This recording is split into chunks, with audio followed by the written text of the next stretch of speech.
ҳар саҳари барвақт. замоне ки инсонҳо ҳанӯз аз хоби ноз бедор мешаванд, орзуҳои як наврас аллакай қадам барроҳ гузоштаанд.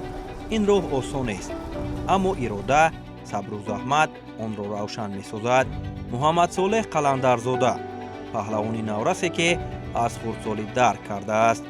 қаҳрамонӣ танҳо дар ғалаба нест, балки дар меҳнат, интизом ва бовар ба худ аст.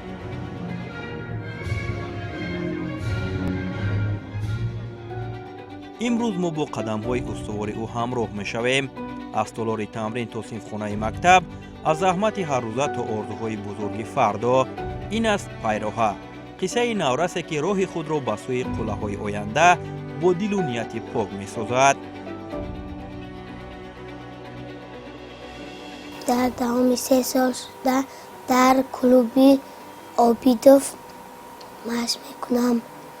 дар давоми ин солҳо ман ба чанд мусобиқа иштирок кардам ва сазовори ҷойҳои намоён гаштам. орзу дорам ки берун аз Тоҷикистон ҳам дар мусобиқаҳо иштирок намоям. қаҳрамони имрӯзаи барномаи мо аз 5-солагӣ роҳи худро ба сӯи толори варзиш пайдо кард. дар сине ки аксари ҳамсолонаш ҳанӯз калимаҳоро бо душворӣ талаффуз мекунанд. баъзеҳо ба боғча мераванду дигарон ба бозӣ машғуланд. муҳаммад солеҳ роҳи дигареро интихоб намуд, роҳи машаққат, сабр ва тарбия.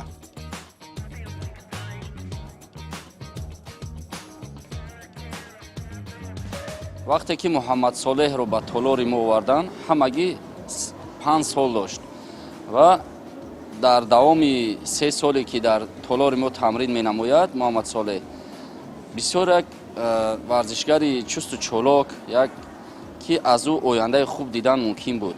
ва дар муддати 3 соле ки дар ин толори мо тамрин карда истодааст, дар мусобиқаҳои дохилӣ ва берун аз ҷумҳурӣ ба дастовардҳои назаррас сазовор гашт.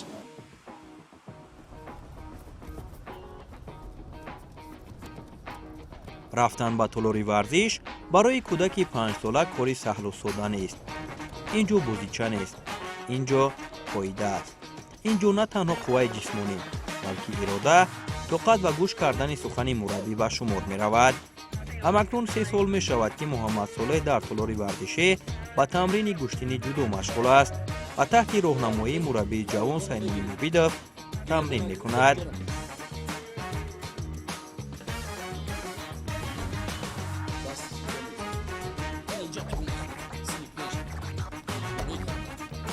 ман хатиби муҳаммад солеҳ ҳар саҳар ба тамрин клуб зудо Обидов меоем ва мо аз муҳаммад солеҳ хеле умеди зиёд дорем ва мехоҳем ки парчамбардори Тоҷикистон шавад.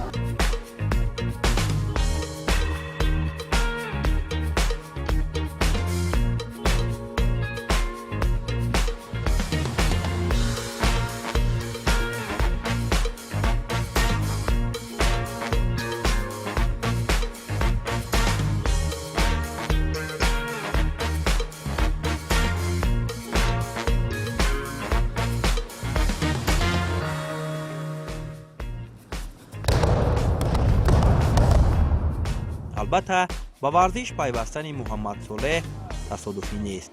ин интихоб аз шавқу завқи зиёди кӯдаки 5сола дарак медиҳад. завқе ки аз овони хурдсолӣ дар вуҷуди ӯ ҷой гирифта буд. ба гуфтаи волидайнаш муҳаммад солеҳ аз айёми кӯдакӣ ба гӯштин меҳри хоса дошт. ҳар ҳаракат, ҳар бозӣ ва ҳатто шӯхиҳои кӯдаконаи ӯ бӯи гӯштингирӣ медод. гӯштин ин танҳо як намуди варзиш нест. ин мероси аҷдодии мост. ин роҳест ки дар бисёре аз хонаҳо аз қадамҳои аввали кӯдак оғоз меёбад. аз афтидану бархостан, аз поозмои кӯдакона то орзуҳои бузург. аммо бояд иқрор шуд, на ҳар касе ки ба ин роҳ қадам мегузорад то охир мерасад. зеро пайроҳаи варзиш сабр мехоҳад, тоқат мехоҳад ва муҳимтар аз ҳама муҳити солим. дар ин ҷо нақши падару модар ҳалкунанда аст. маҳз дастгирии дурусти онҳо метавонад истеъдодро рушд диҳад ё баръакс онҳоро хомӯш созад. тарбияи дуруст, бовар ба фарзанд ва ҳамсафар будан дар роҳи интихобшуда асоси муваффақият аст. барои муҳаммад солеҳ низ ҳамин дастгирӣ имконият фароҳам овард то ӯ дар хурдсолӣ аллакай ба мусобиқаҳои сатҳи шаҳрӣ, ҷумҳуриявӣ ва байналмилалӣ қадам гузорад ва дар ин сабқатҳо зинаҳои ифтихориро соҳиб шавад. ин пирӯзиҳо танҳо медал нестанд, онҳо нишонаи меҳнати пайваста, бовари оила ва орзуҳои бузурги як кӯдаканд.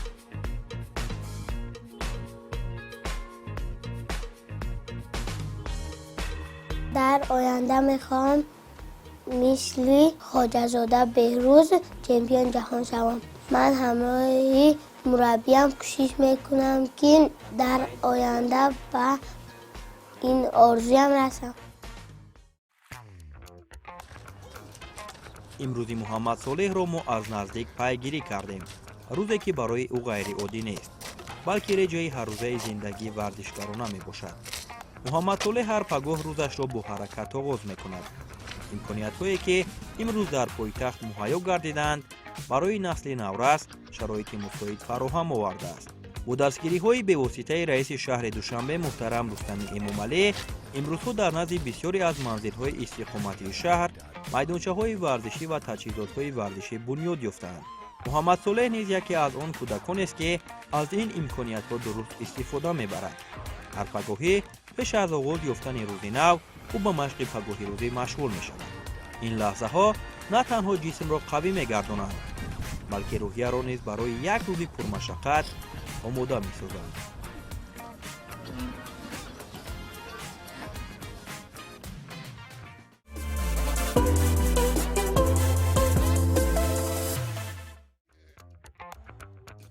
пас аз анҷоми тамринҳои пагоҳирӯзӣ, муҳаммад солеҳ ба марҳилаи дигари рӯзи худ мегузарад.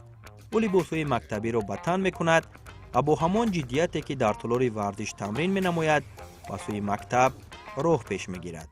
барои ин навраси ҳадафманд ҳар рӯз аз саҳар то шом бо нақша ва масъулият оғоз меёбад. дар роҳ ба мактаб низ фикру хаёли муҳаммад солеҳ аз варзиш дур намешавад. қадамҳояш ором, вале андешааш пур аз нақшаҳост. ӯ ҳаракатҳои омӯхташударо дар зеҳнаш такрор мекунад. рақобатҳои гузаштаашро ба ёд меорад ва аллакай барои тамринҳои нав омодагӣ мебинад.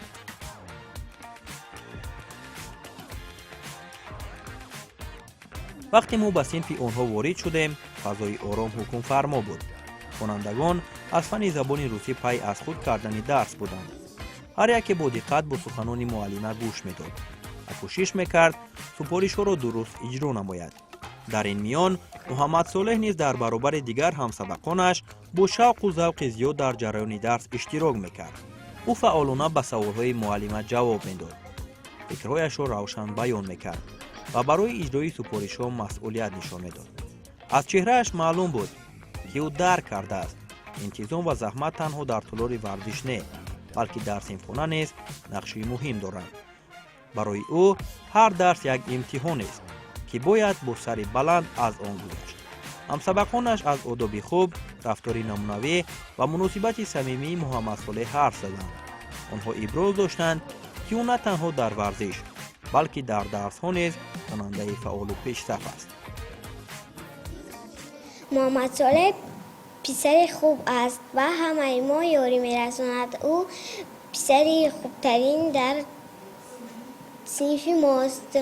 در درس‌های تربیت جسمانی خوب اشتراک می‌کند. در آینده می‌خواهم که زودترین پسر باشد. گفته‌های همسبقانش را معلمه او نیز پورا تصدیق کرد و گفته آموزگار محمد صالح خواننده جدی با ترتیب و دارای مهارت خوبی از خودکنی درس‌ها میباشد. معلمه با افتخار قید نمود که چنین کودکان آینده درخشان دارند، زیرا آنها میتوانند ورزش، علم و اخلاق نیک را با هم پیوست نمایند. همینطور محمد صالح در مکتب نیز با رفتار و کردار نمونوی و تلاش پیوسته راه خود را میسازد. محمد صالح قلندرزاده یکی از شاگردان فعالی من میباشد که در درس‌ها همیشه با فعالیت خوب اشتراک میکند و نوابسته از اشتراک ورزیدنش او همیشه کوشش میکند که قابلیت خوب را در درس‌های من نشان دهد. وابسته به سمت ورزش من گفتنیم که من به او موفقیت ها خواهان هستم و میخواهم که در آینده یک شخصی موفق شود برای هم نامبرداری مؤسسه و هم نامبرداری پدر و مادر و تاجیکستان عزیز ما باشد.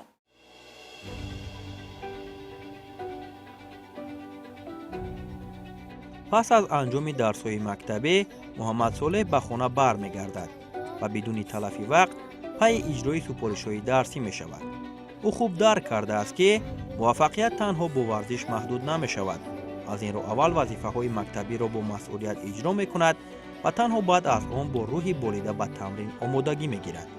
وقتی تمرین فرا می‌رسد، محمد صالح به تالار ورزش قدم می‌گذارد، مکانی که آرزوهایش شکل می‌گیرند. نوبسته از خردسالی او سفارش‌های استادش سیمومین عابیدوف را با دقت بلند گوش می‌کند و تلاش می‌نماید که هر یک دستور و مصلحت را دقیق اجرا نماید.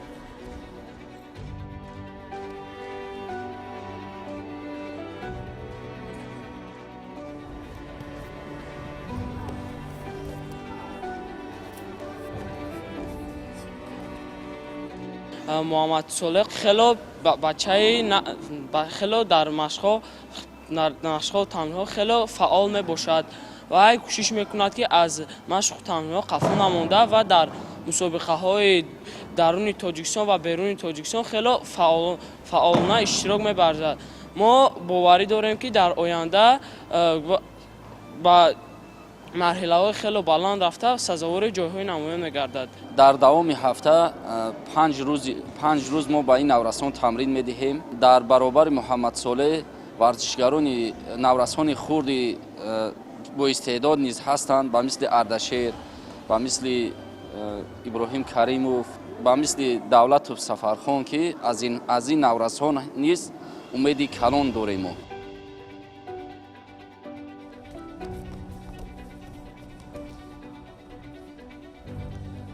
هنگامی که مربی میانی ورزشکاران سبقت داخلی را تشکیل می نماید، محمد صالح با مهارت خود نسبت به همسالانش برتری نشان می دهد. جدیت، تکنیکای خوب و باور به خود او را به پیش می برد. این همه نتیجه تمرین های پیوسته و مهنت شبانه روزی است.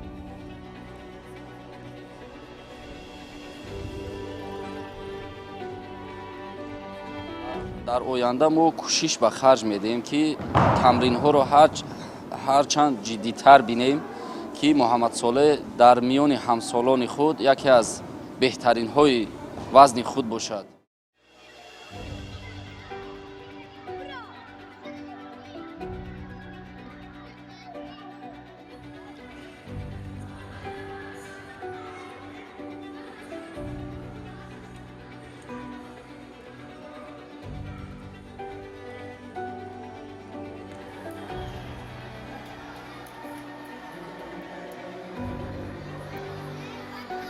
از اشتراک‌های محمد صالح در مسابقه‌ها روشن است که نوبسته از سن خردسالی او علاقه به موفقیت‌های نظررس نائل گردیده است. او در چندین مسابقه‌های سطح جمهوریوی و بیرون از کشور اشتراک نموده بارها به جای‌های نمایان دست یافته است. از جمله در مسابقه بین المللی که سال گذشته در شهر تاشکند جمهوری ازبکستان برگزار گردید، محمد صالح مهارت بلند خود را نشان داده سزاوار نشان برنجی شد. من در مسابقه تاشکند با 6 رقیبم گشتین گرفتم. در دور نیمه‌های شکست خوردم و برای جای سوم گشتین گرفته رقیبم از قزاقستان بود. قزاقستان شکست داده سوار جای سوم شدم. قلندر محمد صالح در سال 2025 در مسابقه بین المللی در شهر تاشکند سزاوار جای سوم گشت و در برابر این ابراهیم زاده اردشیر نیز در این مسابقه سزاوار جای اول گشت. ما از این نورسان امید داریم که در سال 2026 نتیجه های از سال گذشته نقص‌تر دهند. من همراه محمد صالح در مسابقه تاشکند اشتراک داشتم و من با گرفتن نشان طلا محمد صالح و گرفتن نشان برنجی دست یافت.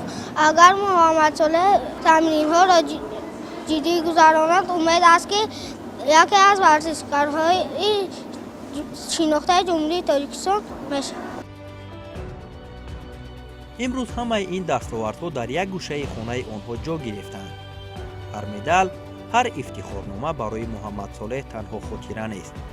این انگیزه است برای زحمت بیشتر، برای تمرین‌های جدی‌تر و آرزوهای بزرگتر.